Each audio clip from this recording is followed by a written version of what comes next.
Hey, salut les cinéphages, c'est Merege, et aujourd'hui je viens vous parler de Last Bullet, a.k.a. Balle perdue 3, qui vient conclure la trilogie Netflix d'action française Balle perdue. Donc, les 3 opus sont réalisés par Guillaume Pierret. Les 2 premiers étaient écrits par lui et par Alban Lenoir, qui joue également le rôle principal dans le film, celui de Lino, un expert en mécanique qui ensuite va devenir flic. Mais pour le 3e opus, Alban Lenoir, certainement trop occupé autre part, on ne scénarise plus. Il a été remplacé par le romancier Caril Ferret, qui a quasiment rien scénarisé, juste un film. Donc bon, c'est quand même pas le même métier, j'ai envie de vous dire. Et je vais m'excuser, je vais commencer en m'excusant en fait. Guillaume Pierret, je sais qu'il regarde la chaîne, et en fait, je suis désolé. Je suis désolé parce que c'est pas bien, Balle perdue 3, et ça me fait chier. Ça me fait chier parce que, vraiment, il y a des qualités sur le film, je vais y revenir. Il y a énormément de travail, il y a un nombre de cascadeurs hallucinant, donc qui sont en plus portés par le petit-fils de Rémi Julienne, donc David Julienne, qui fait un excellent travail, au demeurant, tout est en dur, tout est en practical, il y a quasiment pas d'effets spéciaux, etc. On fait intervenir des hélicos en vrai, vraiment... Ouais, je veux dire, vous vous êtes pas roulé les pouces, les gars, c'est clair. Vraiment, j'apprécie, si vous voulez, je salue l'effort.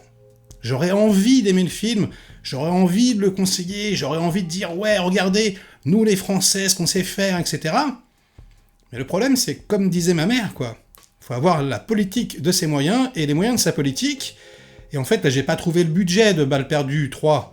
Ça doit être peut-être entre 5 et 10 millions, je pense que ça excède pas 10 millions, à mon avis. Bon, c'est sûr que comparé à Die Hard 3, puisqu'il y a un véritable hommage à un Die Hard 3 dans le film, il y a une poursuite dans un parc, on est très très en dessous, et je comprends qu'on puisse pas faire la même chose. Je comprends que, passer de New York, de Central Park, à Montpellier, c'est pas le même délire, etc. Donc... Mais en même temps, c'est le problème. C'est ça le truc, c'est que c'est tellement référencé, ce genre de film. On en a tellement vu, et des films incroyables, vraiment, que là, quand on a la version Wish, quand on a la version au rabais, quelque part, on peut que comparer dans la tête. Moi, je le fais pas exprès. Je vois la scène dans le parc, en plus avec, la petite vanne de la bagnole qui passe entre les deux camtars, mais qui là se fait éclater, etc. Vraiment, l'hommage, il est même pas appuyé, genre, il y a des clins d'œil, quoi. Clairement, c'est une ref. Mais putain, Die Hard 3, ça a été fait il y a 30 ans, les gars. Il y a 30 ans. Et c'est 10 fois mieux fait. Clairement.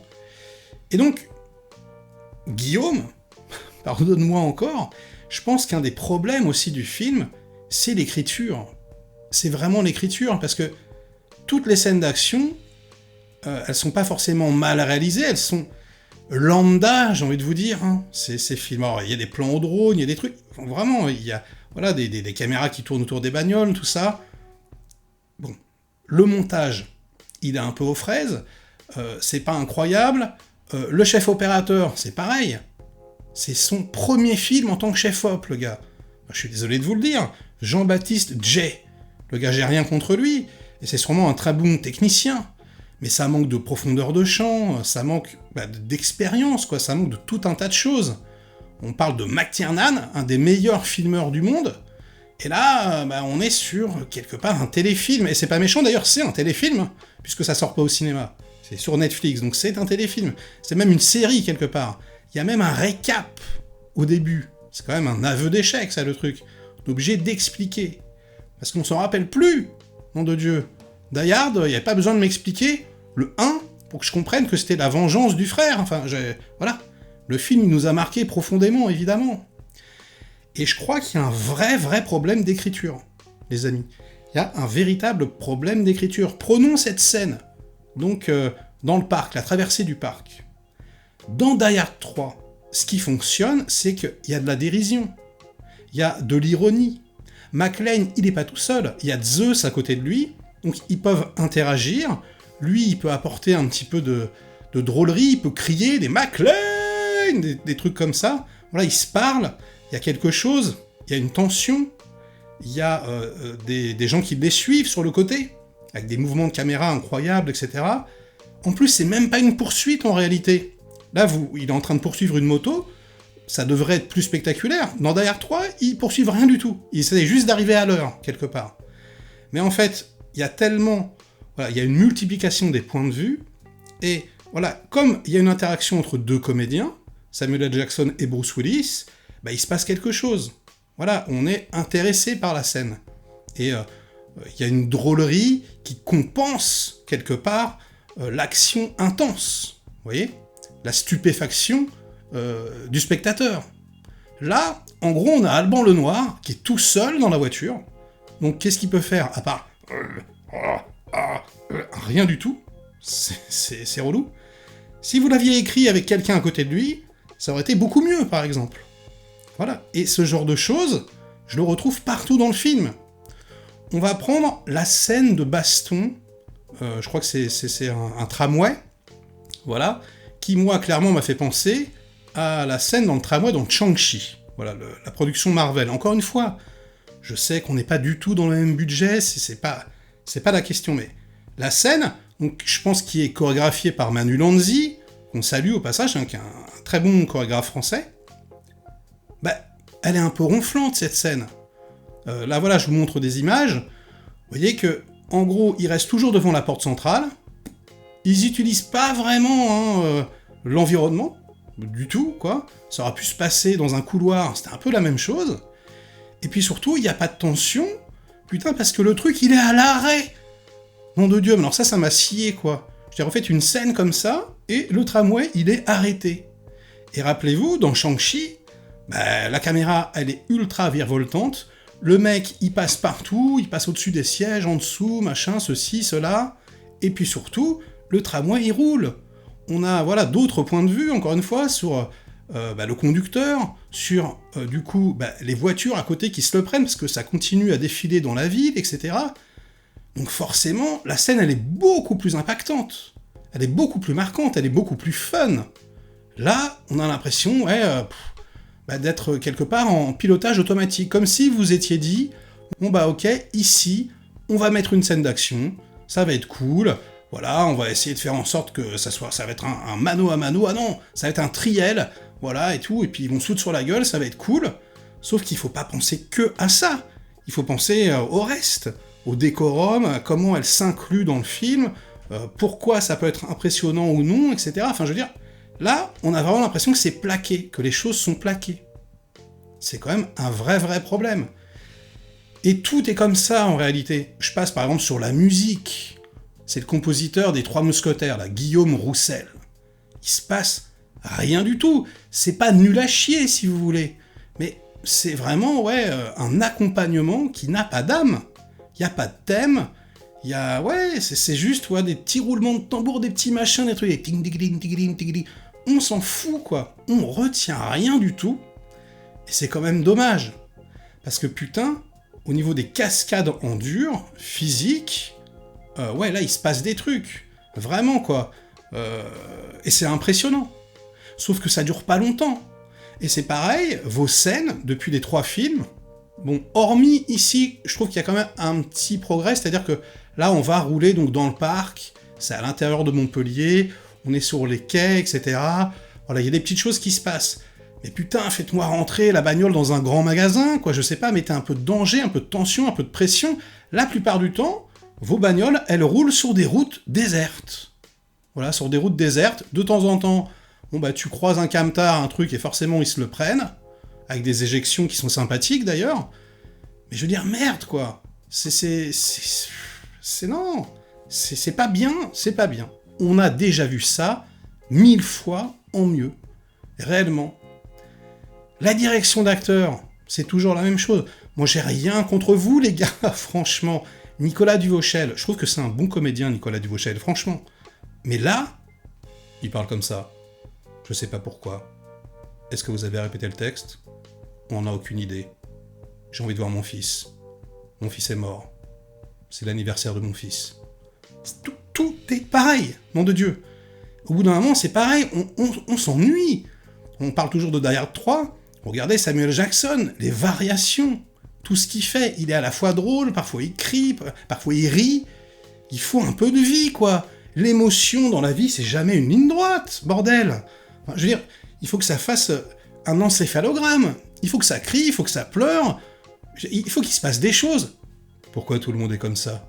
Bordel, on se fait chier, nom de Dieu. On se fait chier. Je suis désolé de le dire, vraiment. Donc, pour un film français, c'est sympathique. On dirait une série Netflix, c'est ce que c'est. Pour une série télé, bon bah, on va dire que c'est correct, voilà. Mais est-ce que j'ai vraiment envie de vous dire ça, les gars? Est-ce que j'ai vraiment envie de dire ça à toute l'équipe qui a fait le film, tous les cascadeurs qui sont cassés le cul, etc. Est-ce que j'ai vraiment envie de vous dire « Ah, c'est cool pour un film français ?» Non! De Dieu de merde, quoi. J'ai envie que ce soit, putain, excellent. J'ai envie, justement, d'être fier, quoi. De me dire, putain, la France, merde! Comme quand le Pacte des loups sort, je suis là et je me dis, mais bordel! Voilà, mais le Pacte des loups, c'est pareil, quoi. Et là, je suis désolé, on n'est pas allé prendre le premier chef-op venu, le premier monteur, ou je sais pas, on est allé prendre le monteur de John Woo. On est allé prendre David Wu, d'accord? Donc je sais pas, aller chercher des Coréens, les gars, élargissez un peu, peut-être au lieu de prendre uniquement des Français, peut-être pour l'équipe, d'accord, mais pour les techniciens, je sais pas, peut-être aller chercher des cadors, quelque part. Parce que là, on se retrouve devant un produit formaté, devant un produit Netflix, un produit qui a pas vraiment d'âme, quoi. Bordel. Donc je pense que vraiment vous travaillez beaucoup, je pense que tout le monde s'entend bien sur le tournage, hein, c'est cool, etc. Merde, même Gérard Lanvin, il est pas bon. Normalement, il est pas mauvais, Gérard Lanvin, quoi. Mais vous avez pas dirigé les comédiens, les gars, vous avez pas fait de répétition. C'est pas possible, quoi. Donc il y a une espèce de je m'en foutisme, j'ai l'impression d'un espèce d'esprit de famille de « Eh, c'est cool les mecs, on va faire un film, on fait la suite. » Je sais pas comment vous travaillez, mais merde, il y a des lacunes de dingue. Vraiment, quoi. Donc ouais, il y a la grosse scène, la poursuite, pompée en moins bien 30 ans après sur Die Hard 3, qui est sympathique. Il y a l'idée, à la MacGyver, là, voilà, on doit tirer sur l'hélico avec des feux d'artifice, bon, qui est rigolote, mais qui est pas incroyable. Limite, je préférais les scènes d'action du 2, moi, avec le truc qui éjectait les bagnoles, là. On retrouve un petit peu l'idée, d'ailleurs. Et puis bon, voilà, il y a la grosse cascade à la fin avec Duvauchel, boum, dans la bagnole, et ça tombe du pont, là. Mais en dehors de ça, putain, sur quasiment 2 heures de film, les gars, c'est quoi? C'est aller à tout péter, c'est 10 minutes. Et même pas, quoi. Je parle même pas du scénario, franchement, on s'en fout. Mais bichonnez ça, les gars, vous avez pas la thune, je peux comprendre, mais justement, bichonnez le scénario, trouvez un high concept. Voilà, là, je sais pas, je pense à Speed, tout de suite. Et il peut pas s'arrêter, derrière 3, c'est un high concept pareil. Voilà, le gars, il est forcé d'exécuter des missions, sinon ça explose, machin. Bon, voilà, il se passe un truc. Bichonnez le scénar, nom de Dieu, là, on en a rien à foutre. Ils font des échanges, l'Espagne, le truc, l'Allemagne, on comprend pas grand-chose en plus, on sait pas trop ce qui se passe. Non, franchement, c'est une déception. Une grosse déception. La bande-annonce était très bien montée, je m'attendais vraiment à être plus content du 3e, et c'est un petit peu le cas par rapport à la grosse scène dont je parle depuis le départ. Et putain, non, ça marche pas, les gars. Donc je suis désolé, moi, j'ai pas du tout envie de casser du sucre, hein. Ça me fait chier, vraiment, j'ai envie d'aimer le truc. Je défendrai toujours les films d'action, les films de genre français, je les ferai tous, parce que j'ai envie justement que ça décolle, et peut-être que justement, grâce à ça, on va vous donner de plus gros budgets, et pourquoi pas, mais il y a quand même un problème. C'est pas que le budget. C'est pas que le budget, c'est les répétitions, c'est l'écriture, c'est la mise en scène pure, c'est le découpage, ce qui se passe dans l'espace. Franchement, quelque part, ça merde, les gars. C'est pas possible, vraiment. Donc je suis désolé, vous me direz ce que vous en pensez dans les commentaires, est-ce que vous me trouvez trop dur, est-ce que vous me trouvez juste? Eh ben, c'est à vous de jouer. Et sur ces bonnes paroles, ce sera la fin de cette critique, mais pas de la vidéo, car vous le savez, désormais, dans toutes mes critiques, il y a une image subliminale qui pop, n'importe où, sur une seconde, hein, c'est 3 images, c'est très furtif, donc déjà, il faut la repérer, clignez pas des yeux, ah, essayez de deviner le titre du film secret, et si vous l'avez, eh ben vous me le notez dans les commentaires. Et dans la critique précédente, il fallait reconnaître Entretien avec un vampire de Neil Jordan avec Tom Cruise et Brad Pitt. Je crois que Tom Cruise, il a jamais été aussi sexy que là-dedans, c'est incroyable, il déchire. Vraiment, le film n'a pas pris une ride, c'est incroyable.